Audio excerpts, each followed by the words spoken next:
ल ल ल ल ल भर्खरै गोप्य भिडियो भाइरल भएको छ। यो दलाल जेनजी लिडर सुदन गुरुङ भनिने जो नेपालकै धनी विनोद चौधरीको सीजी ग्रुप जलाएर सीजी फ्याक्ट्री जलाएर चाहिँ फर्किँदै गरेको यो भिडियो हेर्नुस्। हामी नेपाल संस्थाको जकेटहरू लगाएर यो जेनजी लिडरको सबै टिमहरू नै यो सुदन गुरुङको सबै टिमहरू नै त्यहाँ कम्पनीमा आगो लगाएर फ्याक्ट्री जलाएर ध्वस्त पारेर फर्किँदै गरेको र नेपालकै चर्चित जो कान्तिपुर मिडिया हाउसमा पनि आगो लगाएर यिनीहरू फर्किँदै गरेको यो भिडियो आज गोप्य भिडियो भाइरल भएको छ।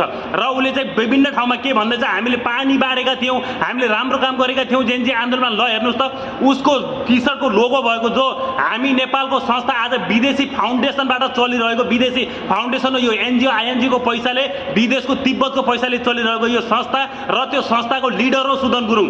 र अहिले यसैको नेतृत्वमा नयाँ सरकार बनेको छ, विदेशीको इसारामा बनेको सरकार र यसको साथमा बालेन शाह यिनीहरू सबैको टिम छ।